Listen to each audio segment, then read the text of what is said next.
Hi everybody, welcome back to my channel. Thank you for watching this video. So for today's video, we are taking a look into the Krugersdorp killers. This happened in South Africa. Listen, this is a story worthy of a movie. There's murder, cults, revenge, everything that will make you ask what in the world is wrong with these people. So let's start. Everything started with a cult. Yes, a cult. And like in the movies, there's always a leader. But to make things better, instead of just one cult, let's make it two. So we got one cult against the other.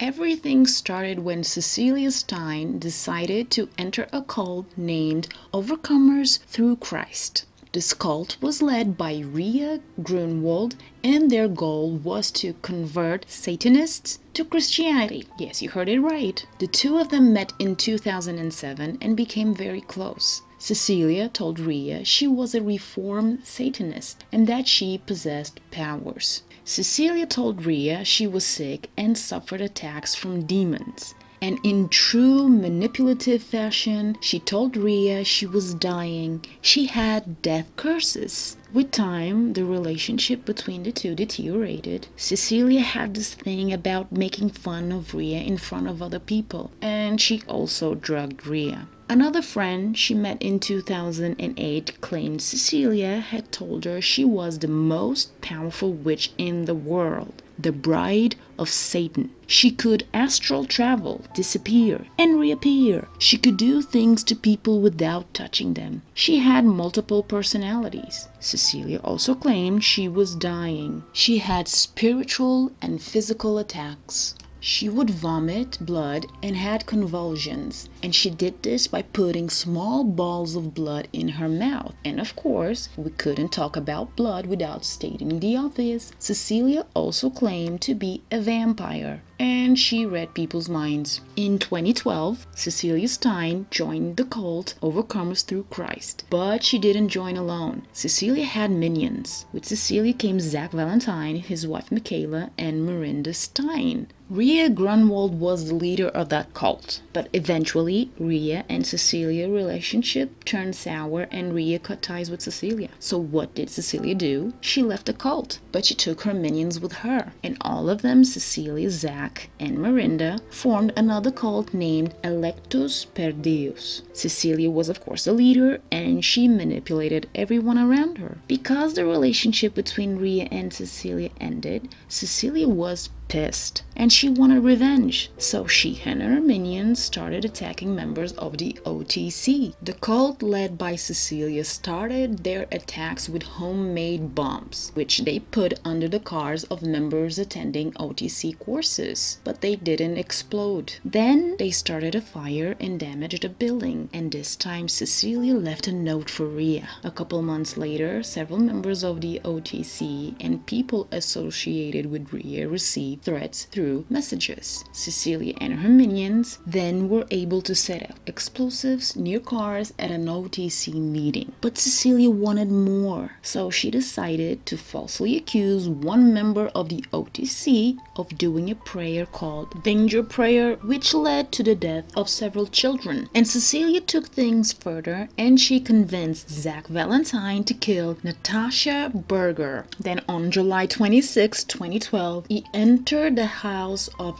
a woman named Joy. He made Joy write a note asking Natasha to come to her flat. When Natasha arrived, Zach stabbed both women to death. On August 13, 2012, Zach Valentine and Miranda Stein followed Cecilia's orders. They disguised as police officers. They entered the home of Reginald Bendixen, a former pastor and a close friend of Ria Grunwald. They attacked him with an axe and he was hacked to death. Michaela Valentine, at the time Zach's wife, wanted to leave the group, so Zach and Cecilia decided to kill her. On October 4th, 2012, Zach went to work so he could get an alibi. He put tranquilizer in Michaela's coffee. Miranda, who had the keys of the house, a gate remote, arrived with her daughter, Marcel, who was 14 at the time, and they killed Michaela. They smashed her skull and stabbed her several times. Her blood and intestines were splattered on the ceiling. Cecilia then wanted to kill Rhea's son, but the murder was never followed through. The cult went through an hiatus and started to have money problems. There was no money. Zach had already contributed with his own money, and then Cecilia manipulated the group into believing she was running an orphanage and money was necessary for it.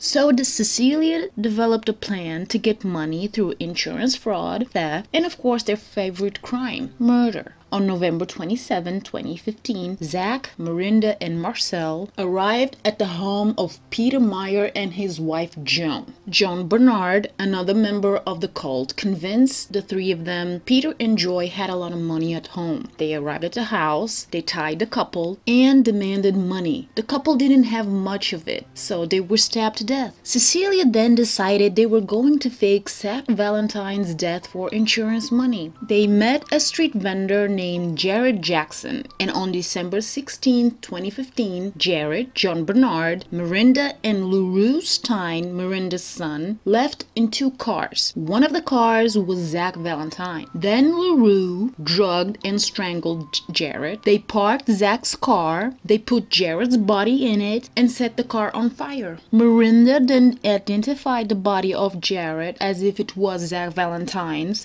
and Cecilia claimed the life insurance money.